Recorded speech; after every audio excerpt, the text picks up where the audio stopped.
Welcome, everyone. I am Chris Hyams, CEO of Indeed, and welcome to the next installment of Here to Help. This is our look at how Indeed has been navigating the global impact of COVID-19. Today is April 19th. We're on day 412 of global work from home. And today is also the first day of Earth Week here at Indeed, and I am delighted to be joined by Valeria Orozco, Director of Environmental Sustainability here at Indeed. Valeria, thank you so much for joining me. My pleasure, Chris. This is quite an honor. Well, let's start where we always start with these conversations with a check-in. How are you doing today, right now? Yeah, absolutely. So I'm doing as well as can be, given everything that's happening and with the pandemic. I mean, I look at kind of broader things to be grateful for: health, my family's health, work. And in general, I think doing well. I'm looking forward to the spring season. How about you? We're actually doing quite well here. Thank you very much. My daughters, my two adult daughters, 23 and 25, have been home since March living with us. And they are now, with vaccinations and things opening up, starting to open up their eyes and think about when it might be time to be moving on. So we're actually trying to enjoy the last however many weeks we have together as a family right now. But thank you for asking. No one asks. Let's start with your job as the Director of Environmental Sustainability, and this being the beginning of Earth Week. Can you talk a little bit about Earth Week and what it is that you have planned for everyone at Indeed to recognize Earth Week? Sure, absolutely. And it's my pleasure. I joined a year ago, and I was able to experience firsthand kind of the excitement and momentum around Earth Week at Indeed. I joined April 6th or 8th, and then I was able to kind of witness and observe. And I said, Earth Week is something that is part of our culture at Indeed, and I want to be part of that. I want to kind of help and influence that. So just to start off with, it's very much been a collaboration with employee experience, some of our internal teams, employer brand, and myself.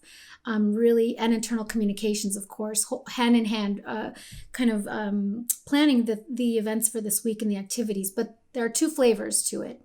One is some webinars, some information around people's day-to-day and what they can do. And the second flavor is around our corporate announcements and disclosures.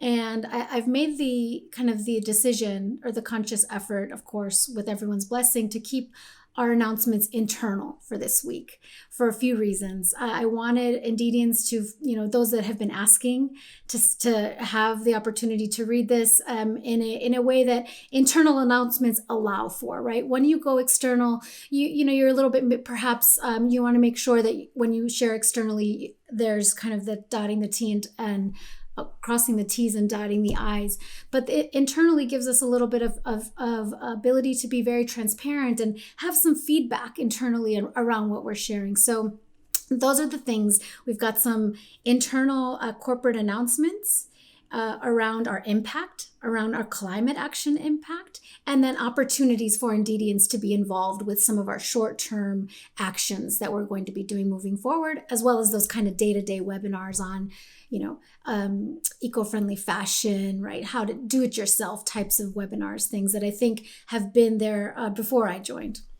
Yeah, that's great.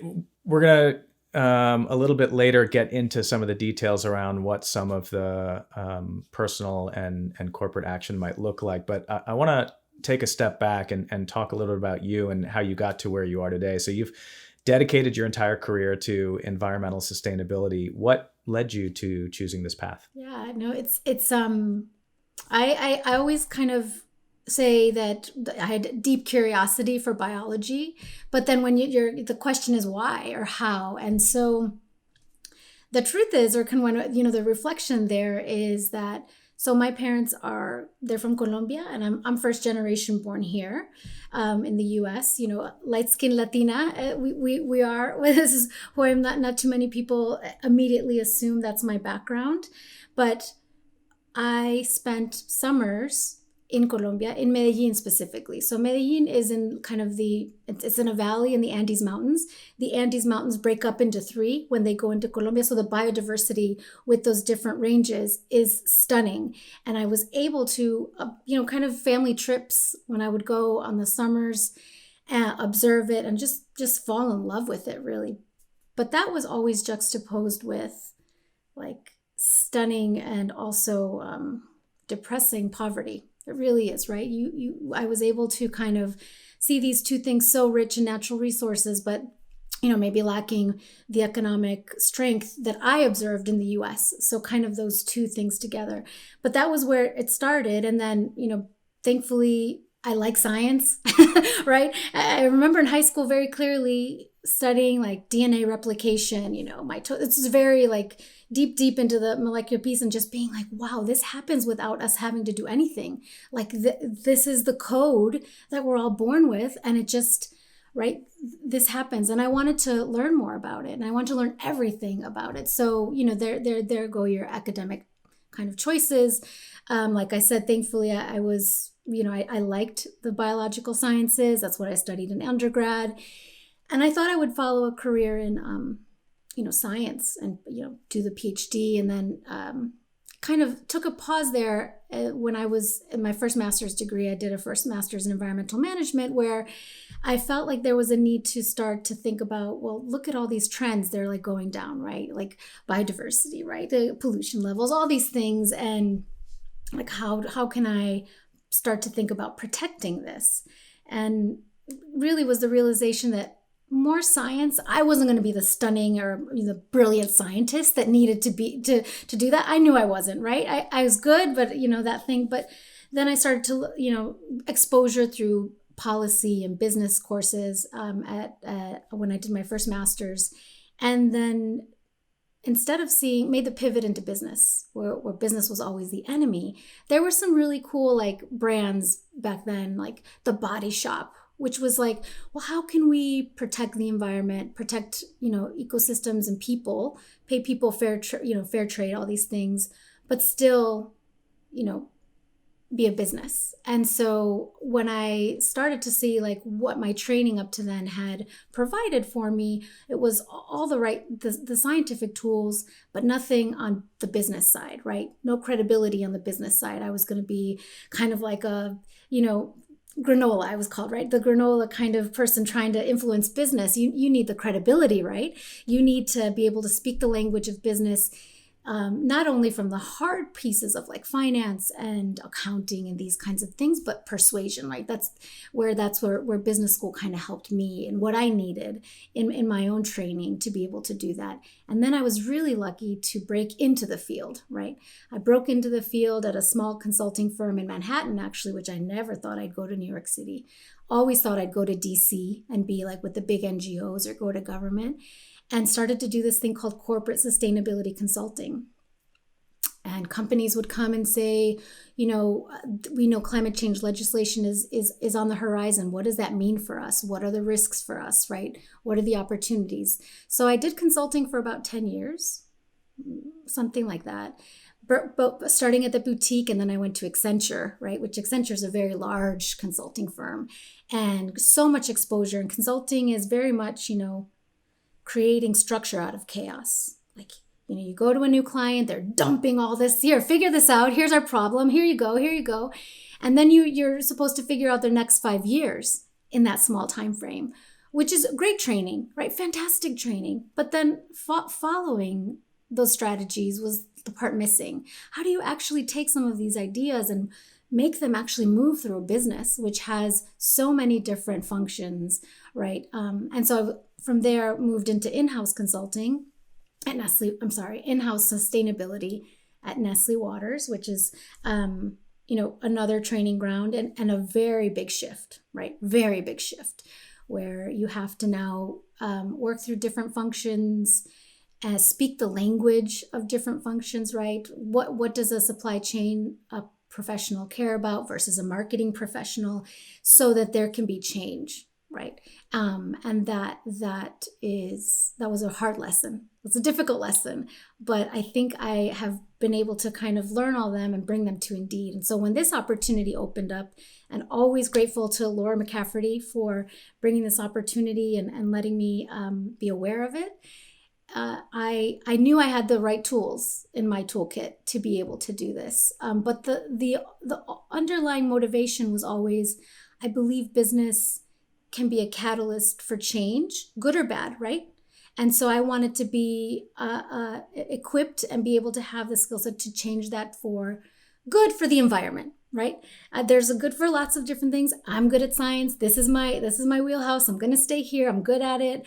And I was just really lucky to have this chance to do that here at Indeed. But that's really, really it. Just, if you can change a big company a little bit, just like that, it's actually quite impactful, right? So that kind of keeps me going through kind of some of this, cynicism and kind of negativity that can come from being in this field for so long.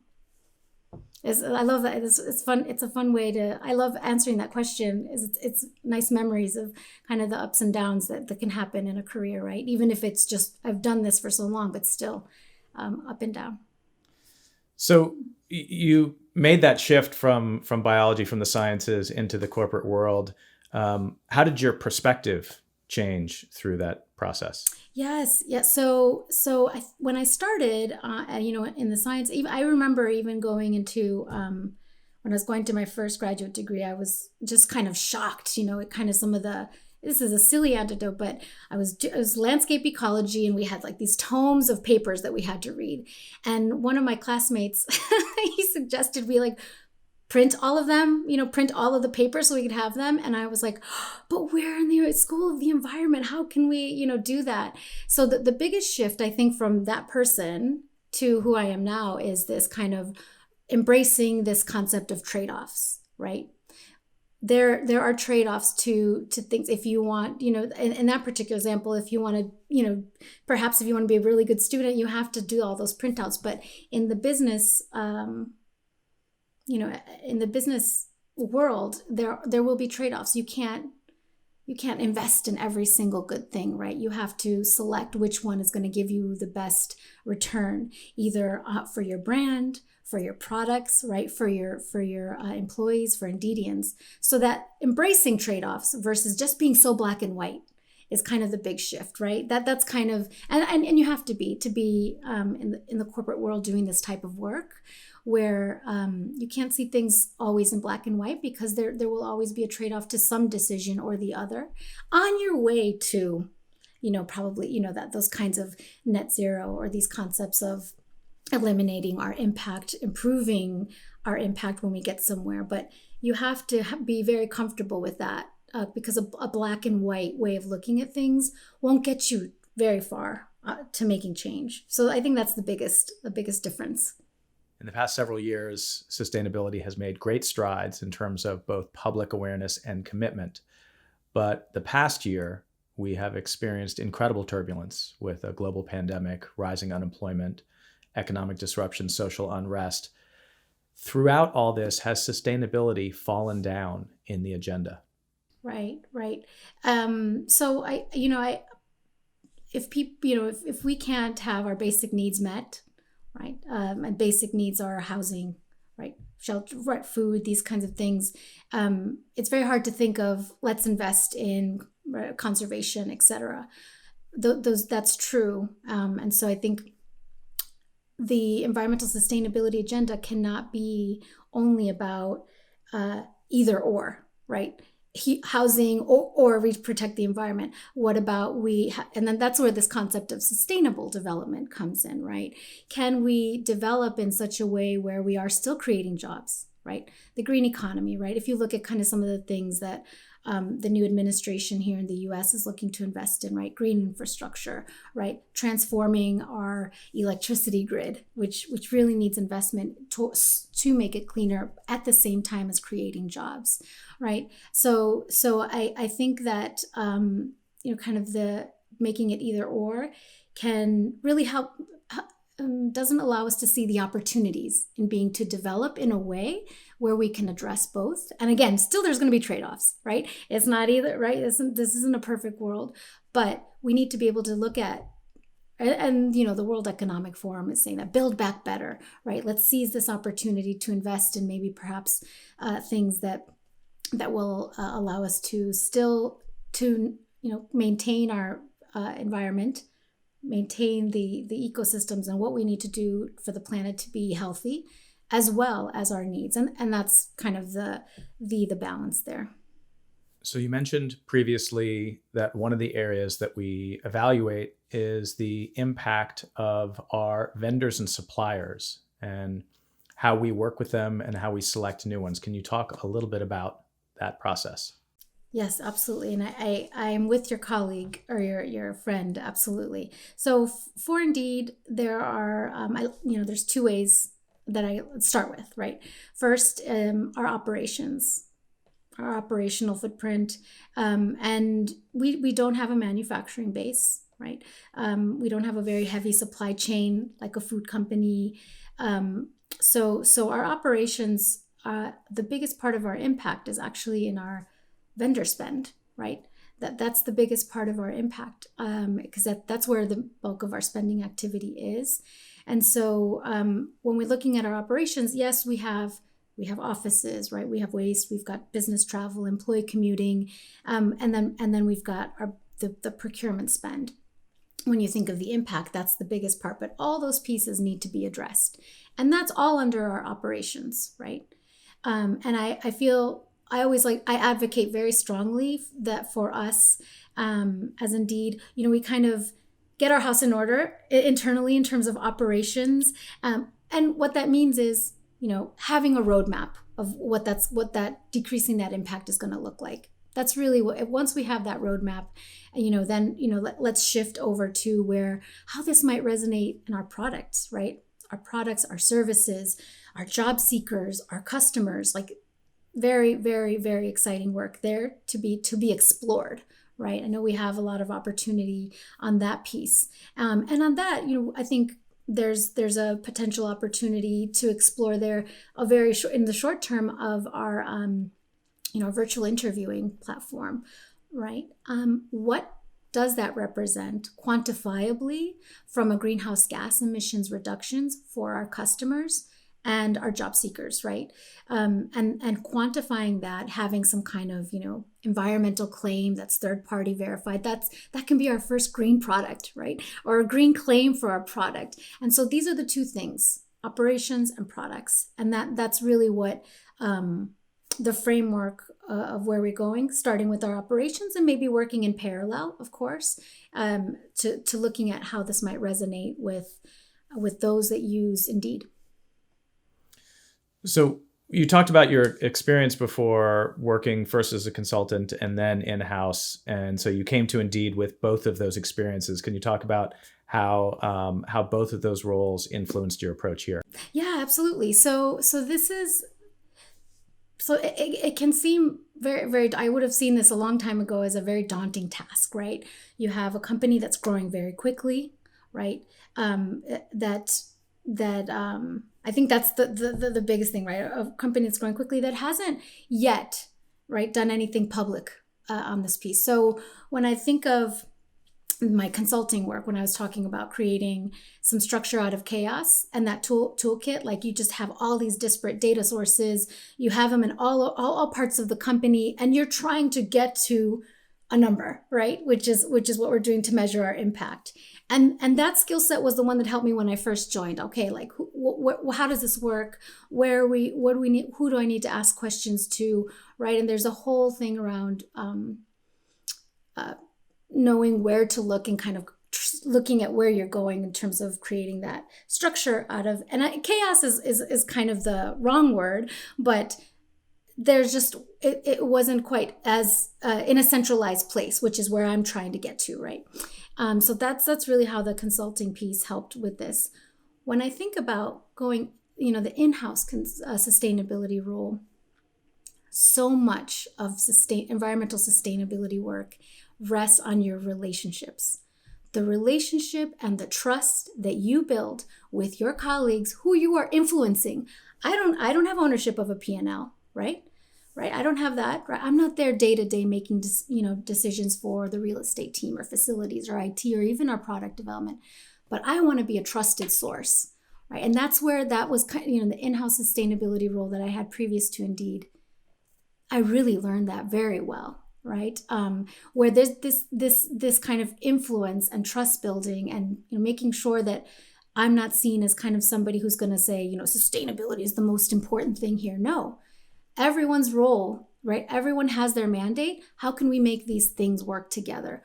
Maybe not tomorrow, but how about a year from now, right? This kind of collaborative approach that's really needed from somebody who has, I'm influencing, right? I'm trying to change a bit, even though we'll have, targets. We'll have targets for the company, but how fast we get to that, right? And maybe meet them beforehand really depends on the team building piece there. And those are the two, I think, big things that I was able to bring to Indeed, which was really why I wasn't so overwhelmed with thinking about taking something like this on. And I feel desperately responsible for. I feel like a steward of our environmental impact, right?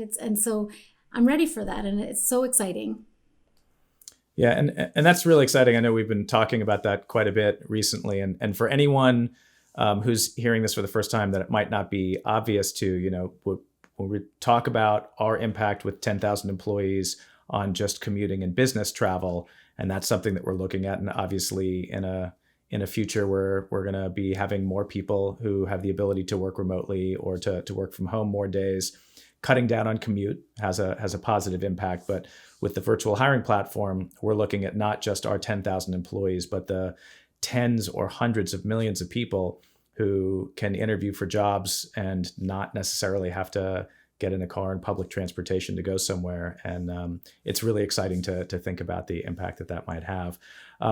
So in addition to, you talked about our operations and our vendors, and then what we might do with our products, we are also asking employees to make personal commitments. Can you talk about why that's important?